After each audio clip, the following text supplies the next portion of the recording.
This is a Headgum podcast. Hello, this is Vague the Nation, where we talk about news, we talk about politics, and where we ride the wave of Kamala memes. I'm your host, Negin Farsad, and my God, that woman memes so hard, from coconuts to brat. This is presidential meme girl summer, I believe. Today, we're going to talk about the celibacy trend that shouldn't be sweeping the nation. We'll also talk about a gum that makes your jawlines snatched, and we'll talk about Kamala and the childless cat ladies, and finally, Biden and his designs on the Supreme Court. And you guys, today's panel is just one for the ages. I am joined, and they've both been on the show before, so it's one of those panels you just get to sit back and enjoy the show because you don't have to learn anything new about these people. You've heard them.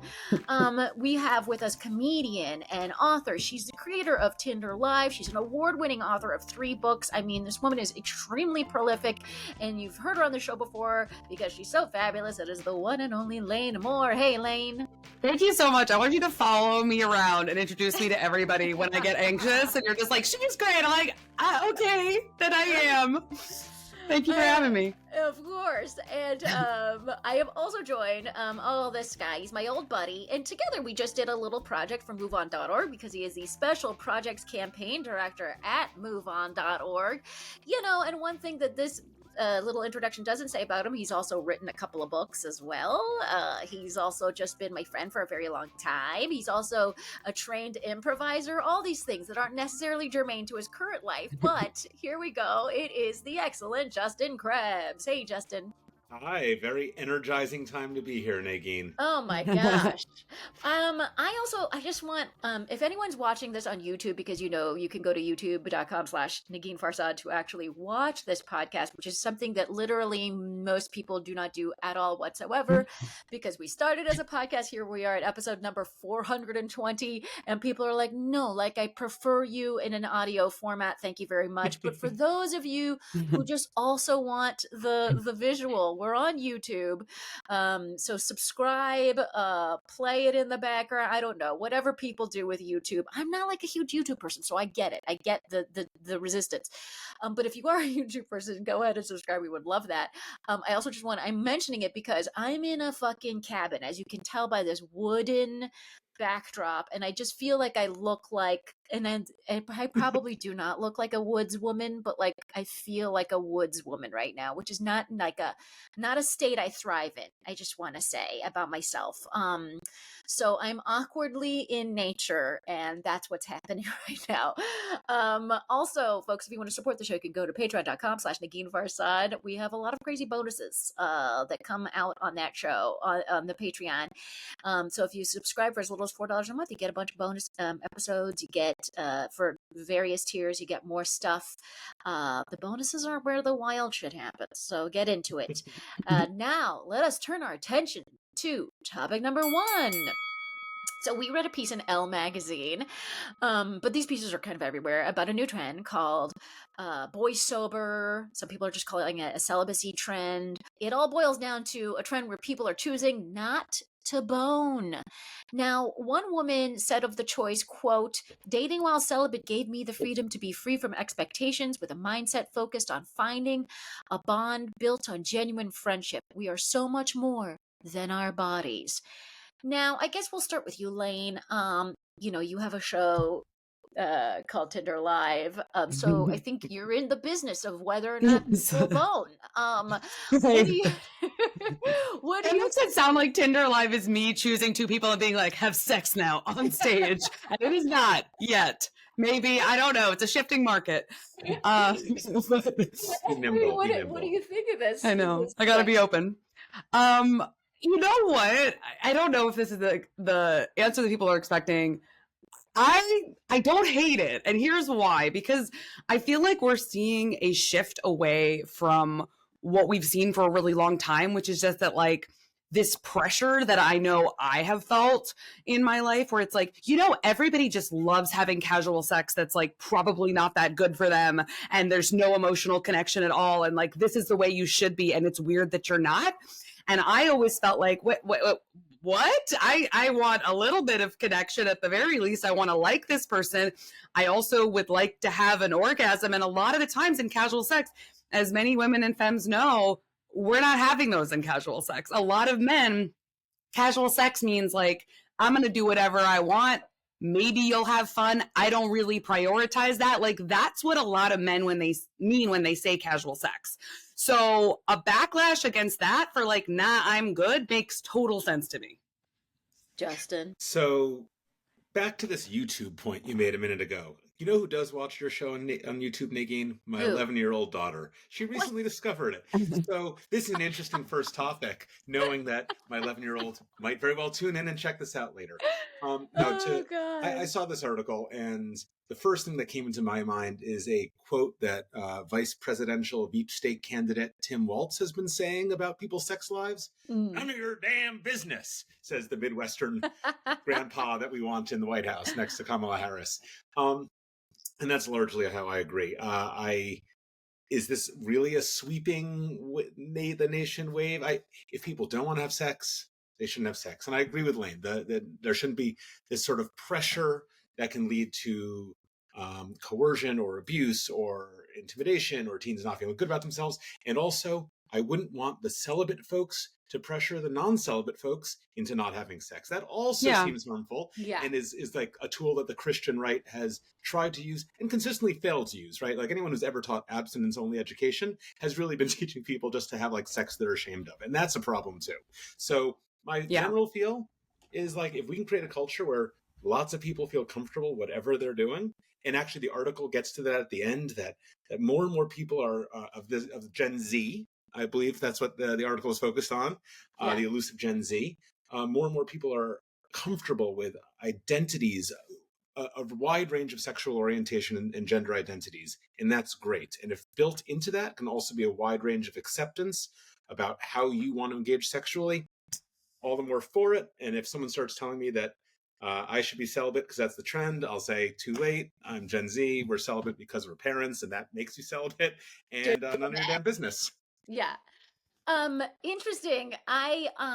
So that just so people know, the data found there's like that in 2017, 24% of people aged 18 to 23 said they were having casual sex compared to 38% in 2007. So that's like a 14% drop in 10 years. And then 31% of single women reported having intercourse during the past month in 2007. So that's a third of women versus 22% in 2017. So those are the numbers that we're looking at. Also, I was like, those are kind of old. 2017 is a long time ago, but anyway. Okay. Yeah. Well, maybe they didn't want to look at 2020 because they were like, no one was really doing anything, nor they should have they been. I think the thing that I just want to add real quick, because I think it's like, and it speaks in line with what Justin was saying too.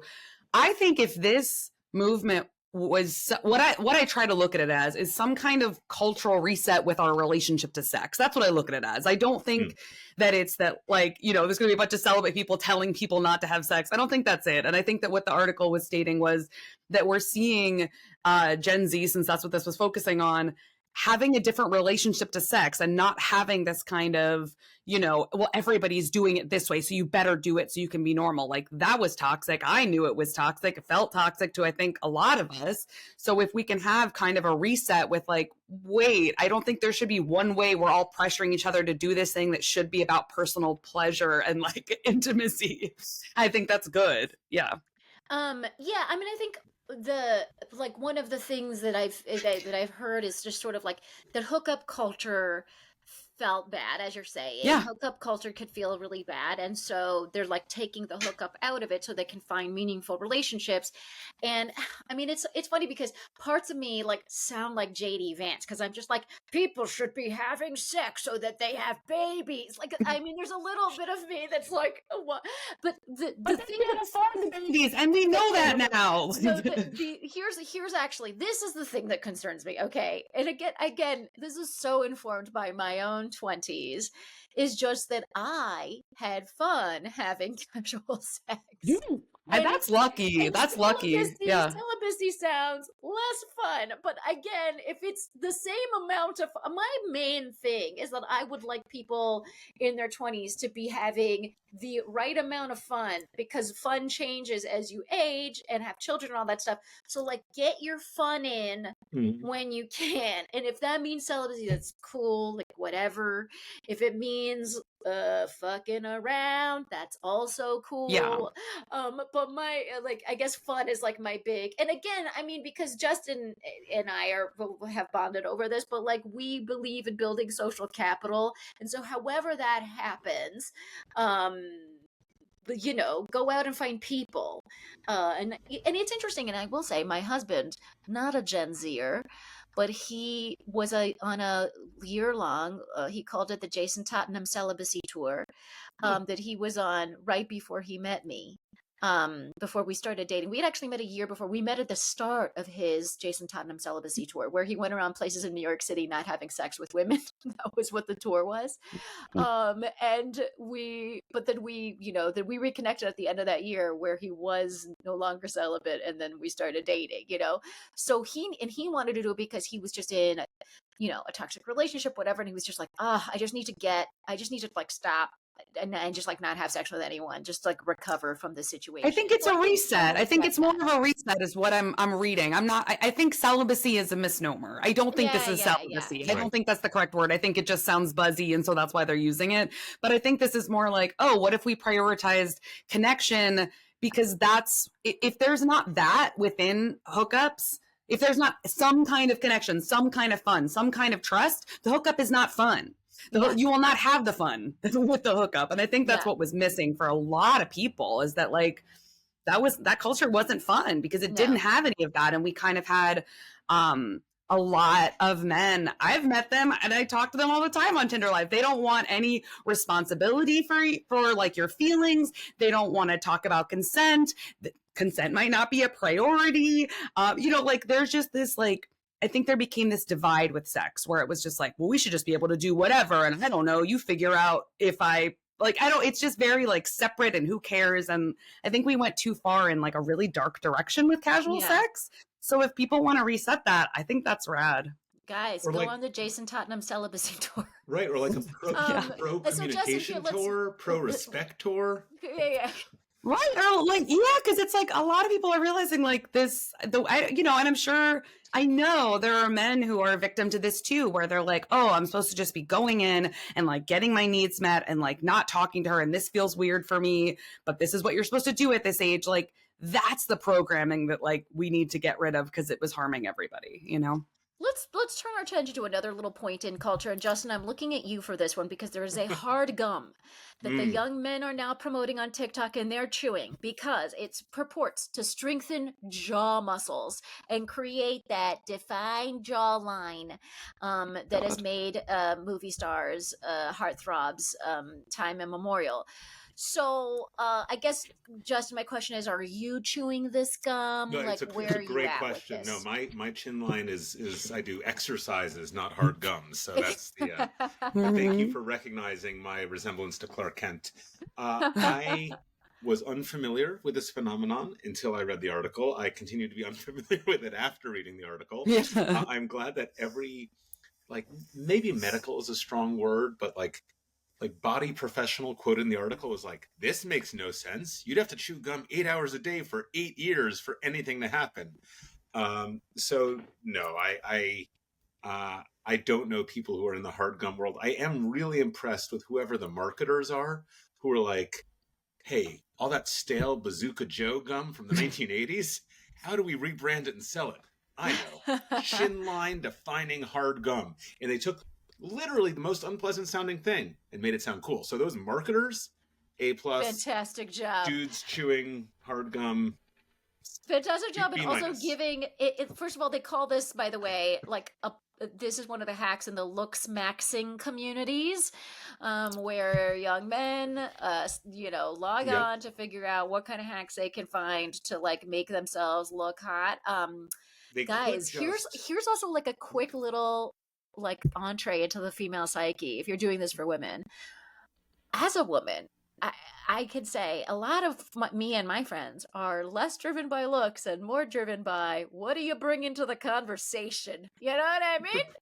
So if you don't even need to chew gum for that one unless your breath stinks, in which case.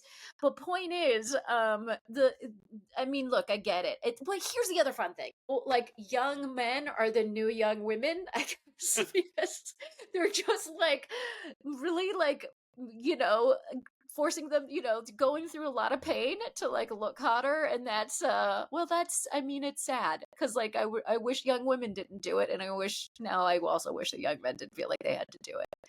So whatever pressure they're feeling, I feel bad about that. Lane, any last thoughts about this?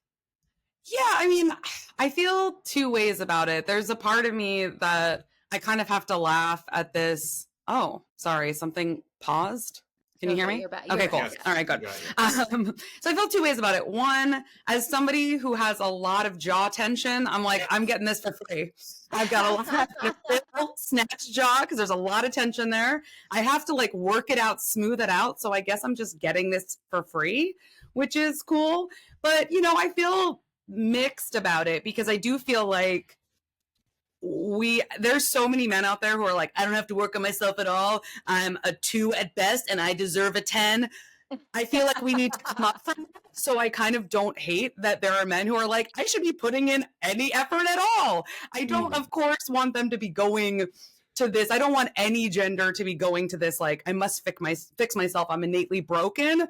But if men are starting to put in a little more effort, I don't hate it. Hey, that's all. Okay, that's a great way to end this segment. I do also want to mention that dentists say that it's dangerous and stuff. So just any young men who are listening, I think the consensus among the medical community is don't do this. Okay. You could just do what JD Vance did with his distinctly non-distinct jawline and grow a beard over it. It's a totally different approach. Let JD Vance be the model that we all follow. All right, let's take a quick break so we can hear from our sponsors. And when we come back, it's Kamala.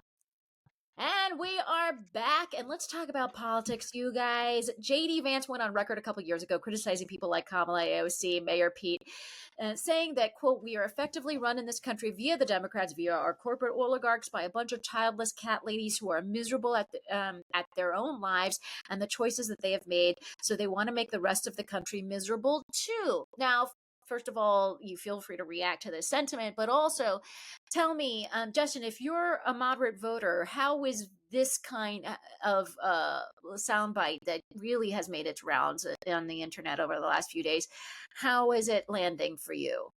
Oh, it's appalling and revelatory, and I'm so grateful that no one thought to take those clips down before announcing him as vice president, because it's so off-putting. I like that his apology was that he meant no offense to cats. And that's pretty accurate because he did mean to offend everybody else. But also, just forget, for example, for a moment, how abhorrent it is to criticize and critique and judge people that way. It's just factually inaccurate. Kamala Harris is a stepmom. She has kids who call her Mamala. AOC is having a great, happy life. I mean, the notion that they're unhappy people, she brings me joy every time she posts videos. And this sense that somehow the true thing he said was that there are corporate oligarchs out there. And the weird part is that he's naming the Democrats as being controlled by them, as opposed to his own party, which is like the party of corporate oligarchy. So it's a bizarre and creepy way for him to go that he keeps doubling down on. And it makes no sense to regular voters who know all kinds of people with all kinds of families, decisions to have kids or not, including those who decide to have kids via, say, IVF, which J.D. Vance's own party is currently like seeking to outlaw. So it puts him in the weird, creepy category. It does. It's funny because, the other weird thing is just like the idea that any party is run by women. I just think that's hilarious. I mean, it's funny because it's like, even if you today look at like women, the wealth gap is still like, women making 50 cents to every dollar a man, makes in median household income. So there's the data doesn't support anything about women controlling anything, no matter what party. And also the interesting thing is he threw Mayor Pete in there, and Mayor Pete talked about having like a struggle to be able to like figure out how they were going to have children and all that stuff. So they were probably in the middle of that. It's like, you just don't know what people are going through. And like, if someone had said to me during like the 3 years it took for me to get pregnant that I was like a childless cat lady, I would have punched them in the face, because I was also like on a lot of IVF hormones that made me very upset. But the point is just like, we just don't know what's going on with people. We also don't know like Exactly. just in general, what are their fertility things? What are, and also like, if they don't want to have one, that's completely fine. I will say, okay, so I wonder, Lane, he says a lot about, parents being able to understand kind of like the needs of the country better. He actually has said a lot, like parents, single people should pay more in taxes, all that stuff. Do you have kids, Lane? No. No. Okay, so you don't fucking understand anything, according to I understand it more than all of you. I think so like, so how does this sound to ridiculous. someone like you? It's just the return to traditional family values, like rhetoric that they always try to trot out. Even though you don't give a shit about families, most families in this country are having trouble making ends meet, actually having time with their kids, actually putting food on the table. They don't see their kids. Also, let's not forget that a lot of people who have kids abuse the kids, neglect the kids. Being a parent doesn't make you a good person any more than not being a parent makes you a bad person. It's so limited. Also, do we really think JD Vance is like a good dad? Does he have kids? He has kids, right? Yeah, he has kids. Do we really think he's a good father in any way? Right. I mean, I think we can also just really ask about whether or not Donald Trump is a good dad. That's what I mean. Like, why are you fucking kidding me here? We don't know, but like, we've seen some public displays of like questionable dadness. Yeah. You know what I mean? No, and also, for what it's worth, a good portion of people who choose not to have kids do so because they had such horrible family lives or such horrible parents. Like, we have to acknowledge that. It's like, of course there are bad parents out there. And by the way, for like all of the empathy that I will give some of this is that some of the people out there who were bad parents had kids because they felt like they had to, because they felt like it was the right thing to do. If we are forcing people to be parents, what's going to happen? More abuse, more neglect, more toxicity. We shouldn't be forcing people. It is such a big responsibility to be a parent and to be a good parent. Also, and not, it's and I think it's just on a this is my, so I've mentioned, I have one of my best friends is born again Christian, and she's very progressive. So she's one of these, interesting mixes of a person. She's Black, she's born again Christian, she's very progressive. And one of the things that she was able to come around with on being pro-choice was, we cannot like expect women not to have the right when we also offer no other social safety net for women. That's what I'm saying. And so that's the thing about, I think, the GOP is like, they have an opportunity to like make a total left turn, and I know they're not going to do this, but to be like, let's provide all of these actually very liberal policies where we, child credits and universal child care and universal pre-K. And I mean, they could just go hard on family if they really believe that. That's what I mean. It's never backed up. It's always just like, have a family, you better do it. And it's like, well, how can I afford to have a family? Am I going to have time? Am I going to have paid parental leave so I can actually bond with my baby? You don't want to give me that. There's so many things here that we are taking away from people and then still telling them to do it anyway, even if it's not in their best interest and often not in the child's best interest. It's the same way where we're like, okay, you can't, have abortion, none of that, but then not providing any resources when they have it. If the baby's born, they're on their own. This is an inconsistent message, as it always is. It's an inconsistent message. Let's shift gears a little bit. And Justin, I wanted to talk to you because I think the real, like, kind of, just funny thing for me this last couple of weeks is that that JD Vance just hasn't gotten a lot of great press. Like, it's just been... He doesn't deserve it. It is. And also, I think the interesting thing about him is he's not like terribly pleasant, and so it's just like it's like a melted Cabbage Patch doll. It's like if he was like super charming, right? But say stuff like he could maybe get away, if he could get away with it, but he doesn't have. It's like he's lacking the charisma, I think, to get away with a lot of this stuff. That just makes him sound like, I'm gonna just say it, a meanie pants. There it is. That's what it is. And Justin, by contrast, Kamala's been having a great couple of weeks now. I thought the honeymoon would be over strictly by Monday morning. Where do you feel like the campaign is right now? Extend the honeymoon. Extend the honeymoon. It's going great. As you pointed out, it's meme summer out there. It's fundraising bonanza. I mean, what we're seeing at Move On, where we are only as strong as our members decide to be. When we ask them to take action, we can't do things without member energy and member support. Members voted overwhelmingly to endorse Vice President Harris. Members are showing up to our postcarding parties and our phone banks and are donating, and the energy is off the charts. And so maybe this can be a 100-day honeymoon. That would be incredible. There will no doubt be some bumps along the way. There have to be. And in fact, the media thrives on conflict and thrives on bumps. So we'll probably be looking for those. But right now, it is soaring energy. And the contrast with watching what Vance is flailing through, in the sense that any moment Trump's just going to fire him, it is probably won't, but it could happen. The contrast is great. And so it's just an exciting time to be engaging in this. You know, there was a white dude's Kamala Zoom last night. Yeah. Were you on the Zoom? Huh? I mean, am I a white dude for Kamala? I don't own the hat, but yeah, I was on the Zoom with the dude, Jeff Bridges himself, with a handful of people running for vice president, or I shouldn't say running for vice president, being considered for vice president, and with like 190,000 other people who raised over 4 million in the course of a couple hours. By the way, our friend of the show, longtime panelist on Fake the Nation, Benari Lee Poulton, was also on that call. He texted me because we did the first show together right after the debate, we recapped the debate, and we were both stricken. Like, to look back 3 weeks ago, however long that was it a month ago?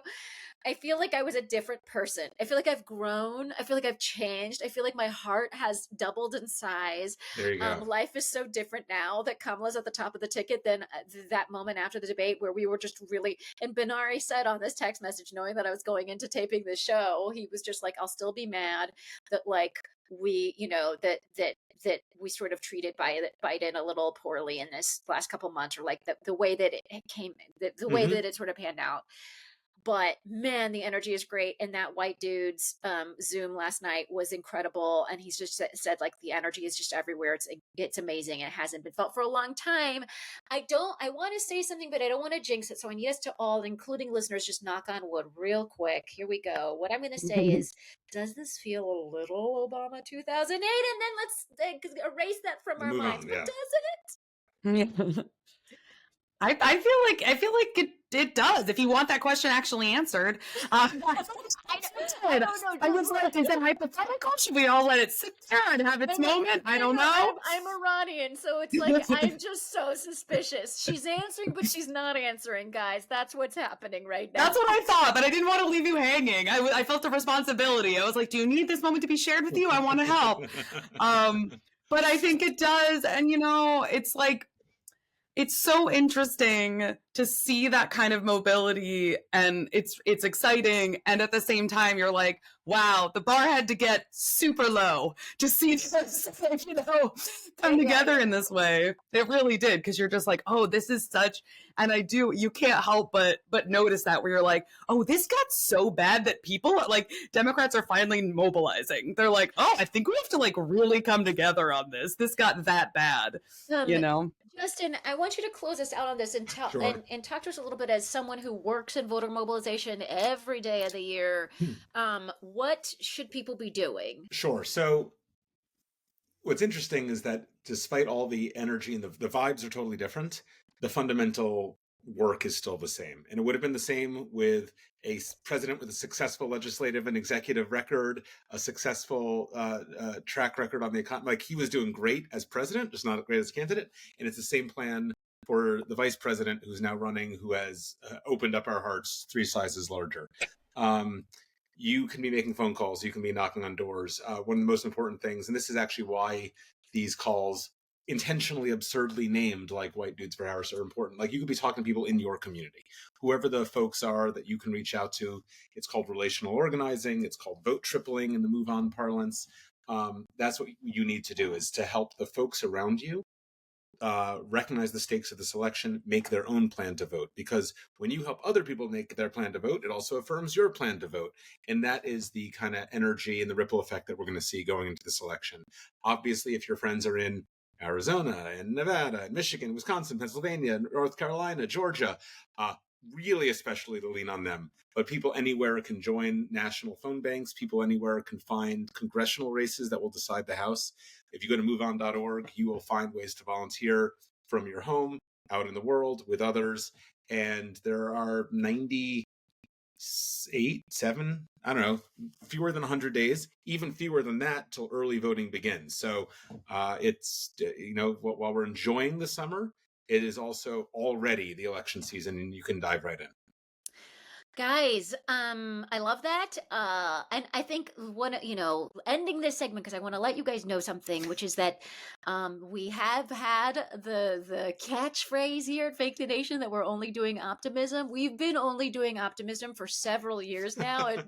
It gets real strong during election season when we need to like really dig into our hearts for like a bit larger like well of optimism to bring up. I hope that it's a little easier to bring that up now, that we have a new face at the head of the ticket. But I got a bunch of emails in the last week from people being like, are you going to sell We're Only Doing Optimism t-shirts? And yes, in fact, we are relaunching the We're Only Doing Optimism t-shirts, which I know Justin has worn in some official voter turnout capacities. And I know that a lot of you have, and when you've been volunteering, and when you've been, some people have worked at actual voting precincts. So we are selling We're Only Doing Optimism t-shirts. You can get them at neginfarsad.com/store. And man, I love it. And people who come to see me perform around the country, they'll wear their t-shirt, and it just warms my heart. If you have friends that need a little bit more optimism, that are just so excited, you want to give them a little gift and get them to knock on some doors, whatever it takes. Go to neginfarsad.com/store and you can buy the We're Only Doing Optimism t-shirts. And we are going to continue to only do optimism, knowing that the honeymoon probably won't last for another 97 days, knowing that this does not mean that the odds in our favor. Statistically, the odds are just equally not in our favor as they are in our favor. So we got a lot of work to do. Things could turn out not great, but we march forward with optimism. And I have to say one more thing, which is that my dad is a surgeon.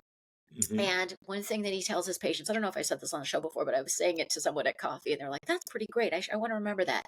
He says to his patients, do not come into this surgery with a bad attitude. If you do, it's not going to work, because they've done studies on like literally someone's attitude going into surgery, and you are just so much more likely to recover, to have a good surgery, for everything to work out if going into it you are optimistic about it, that you have a good feeling about it, and you have a good attitude about it. So that's what we're doing going into this election. We're going into surgery. We have a really good attitude about it. Okay, everybody. An open democracy.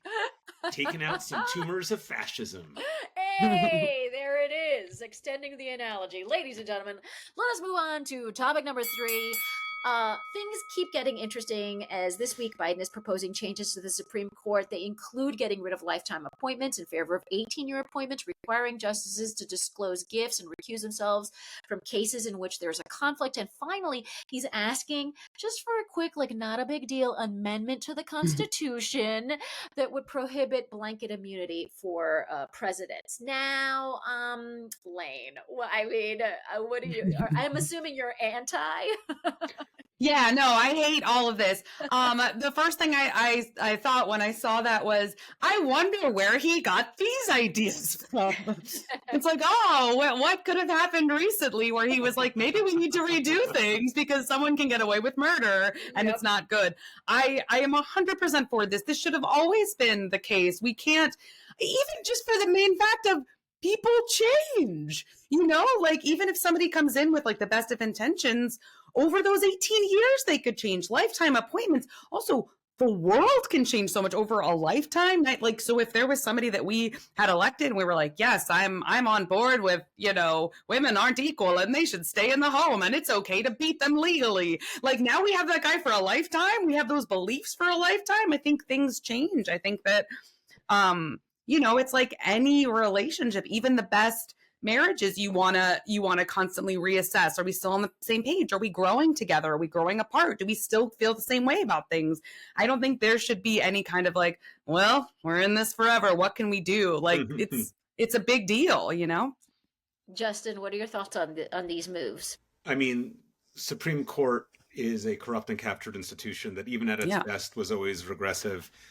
Happened to sometimes be regressively structured in ways that good people were on it pushing it forward, but throughout history is meant to be a check against democratic impulses and has only fermented more. And the lifetime appointments happen when people live to like be our age, I don't know, or like 65 or something, and now they live a lot longer. It doesn't make sense. Now, Move On has been on the reform beat for years, and we're into expanding the court, we're into term limits, we're into ethics, we're into all of it, we're into impeach Thomas, we're into impeach Alito, can go down any of those By the way, Justin is referring to AOC having recently introduced articles of impeachment against Alito and Thomas for their, quote, pattern of refusal to recuse from consequential matters before the court in which they hold widely documented financial and personal entanglements. And so, she introduced articles of impeachment. You guys are for them, but I'm sure, Justin, can you tell us how likely any of this is to happen? Well, so strategically, the best way to do this would actually be to start with court expansion, which President Biden did not speak about. And part of why you need to do it is you do try to do any of these other things like term limits. Well, you have 6 folks on the court right now who, if Democrats try to push through term limits, are going to say, we don't think that's constitutional. But if you had a 13-person court, which would reflect enlarging the court the same way that the federal districts have expanded, well, then maybe you appoint 4 more folks, totally reasonable to do, totally legal to do, and then you'd have a court more open to things like term limits. So that's the direction I would go first. You could do, the court size can change. I mean, honestly, the president could just start appointing more justices and see what would happen, or you could have a Congress, if you hold the majorities, do away with the filibuster, expand the court to match the number of districts, put some more reasonable folks on it, and then hit your others. Otherwise, you're going to do all this work for term limits and then get it shot down as unconstitutional if it remains Clarence Thomas Sam Alito court. That said, it's a great idea. And anything that moves the conversation forward out of what we were taught, like as kids, it took me a long time to unlearn, which is like, this is how America works. This is our civic institution. Like, unlearning that is taking us all a long time. And it's great to see the Democratic Party and the leadership all the way to the top recognizing we can't treat this court as normal anymore. Yeah. And it's weird because one element of it that feels so like, no one can object to this is that if there's a conflict, if they're requiring the justices to disclose gifts and recuse themselves from cases where there's a conflict. I mean, that seems so fucking obvious in a way that's what I mean. It's like all this, it should have always, wait, what? I know. Yeah. And the thing is, like, they do disclose, and so we've been going through this like painful thing with Thomas, especially, where he's like going back and disclosing over years of like fucking, private jets or whatever. And, and it's like, dude, like, this should have been, there should just be a simple process here. And obviously with Alito, the issue is the flags and Martha Alito is such a flag enthusiast. Bless her heart. She has all of them. And, I mean, if some people dream of like a walk-in closet, and Martha's dream is the walk-in flag room. And that is just a different hobby, not one that I'm terribly familiar with. But that stuff, I mean, guys, it feels like whatever side of the argument you're on, you should want that makes sense, right? It really feels like the baseline that we should want. I don't it's something we should have had for a long time. I think that should be pretty clear to anybody.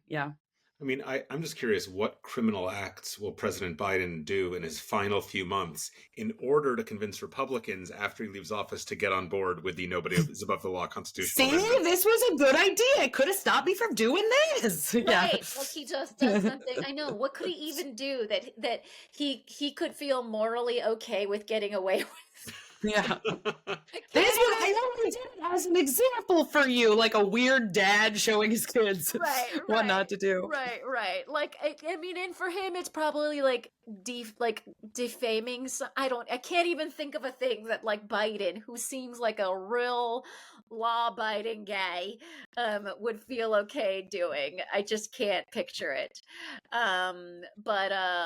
But yeah, that folks, in fact, that's my ask for you guys is like, let us know on the social medias what is the thing that Biden should get away with to prove that the president shouldn't get away with stuff.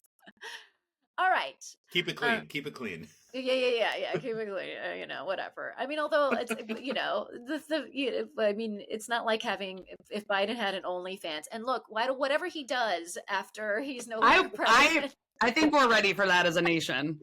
I don't want you to poo-poo that just yet. We have a couple friends, you know? It's supposed to drop on Tuesday. Don't shame him. A lot of His history being made this post-presidential election. plan is an OnlyFans. I am fine with that, and that's perfectly legal. So there would be no issues there. Okay, that is the end of the show. My God, you guys are so great to chat with.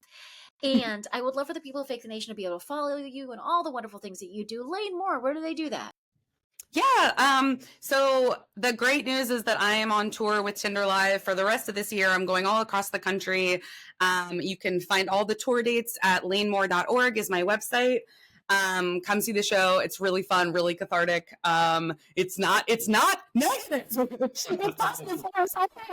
I've been saying this for so long. Meanwhile, like really toxic male comedians never have to defend how kind and subversive their shit is. Never. White guys, like, no one's ever like, is this a little mean towards women and other races? Like, not once, but whatever. So you can find that there. I just launched a Substack called Are You Mad at Me? Which is based on I'm constantly worried someone's mad at me. So if you're an anxious sort, neurodivergent, anything like that, I will investigate if I think someone's mad at you. I'm not going to like show up at their house or anything like that, but I will look at the facts and hopefully calm your nerves because that's something I've always wanted. So that's at lanemore.substack.com. And you can find everything else about what I'm doing and podcast stuff and all that at lanemore.org is my website. Folks, follow her. She has so much to offer you. And also, Elaine, it's funny because like the thing about men not having to ever defend their comedy or whatever, like it's also funny because like there's millions of lineups I know you've been on where like a guy will go on and be like, yo, let's talk about fucking pussy. And then it's like, for the extreme opposite of that, please welcome to the stage public radio favorite Negin Farsad, right? And it's like, and I'm just like, why can't we just be a little more something? I don't know what, but like why? And not to get too dark, but in the start of my comedy career, one man, I shit you not, I won't name him until like 20 years ago when I write my tell-all, and I absolutely will. He's gone, so it doesn't matter.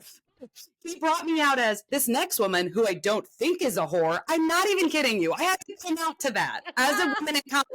So like, not surprised. Who's never seen your show thinks it's a bit mean, but like that guy can introduce. I know. It's too much. Disgusting. It's too much. Justin Krebs, where do people find you? Far fewer places than Lane, because I don't post, thread, tweet, or any of those. But you can check out how to get involved in this year's elections at moveon.org, which is where I stake my hat during the day. That's the wrong phrase, but you get it. And I'm also involved in the national network of political happy hours called Drinking Liberally, which have communities that meet in bars, restaurants, cafes all over the country. And it's a great time to go hang out with fellow liberals wherever you are and have a drink and talk about politics. So moveon.org or drinkingliberally.org. Yeah, you guys, I have been to so many Drinking Liberally events with Justin, because of Justin, and they are so fun and they're so energizing. And what's really incredible is that there's multiple chapters around the country. There's hopefully Drinking Liberally near you, and then you end up making friends. There's been babies that have come out of Drinking Liberally, like that've been preceded by relationships. Drinking Liberally is not genetically farming babies. And you know, it's just such a great way to like meet people and to feel enthusiastic about the political process and make the political process fun, which is always something that I have argued for. This is fun. It should be fun. Democracy can be a good fucking time. And that's one of the basic tenets of Drinking Liberally. And of course, MoveOn.org has so many resources for how to help mobilize. So please, please, please go look that up. And as for me, I'll be at Wolf Trap on August 1st doing a Wait, Don't Tell Me show, regular taping. But I'm also going to be doing shows on September 5th through the 8th in Fort Lauderdale, Orlando, Tampa, and Atlanta. So check my website for all of those dates. If you're in those towns, I would love, love, love to see you. Otherwise, I want to thank everyone who makes the show a possibility. That's our wonderful producer, Andrew McGuire. That's Gaby Alter, who wrote our theme music. Everyone at Headgum, who makes the show happen. Don't forget to go to patreon.com/Negin Farsad to support the show. Also, don't forget to buy your t-shirts at neginfarsad.com/store. And again, it's the We're Only Doing Optimism t-shirts. It's a Fake the Nation original. And if you have any questions, concerns, comments, go to Fake the Nation Gmail. No, sorry, Fake the Nation Podcast at gmail.com. Fake the Nation Podcast at gmail.com. And otherwise, we'll be back in your earballs next week. Hey! Hey.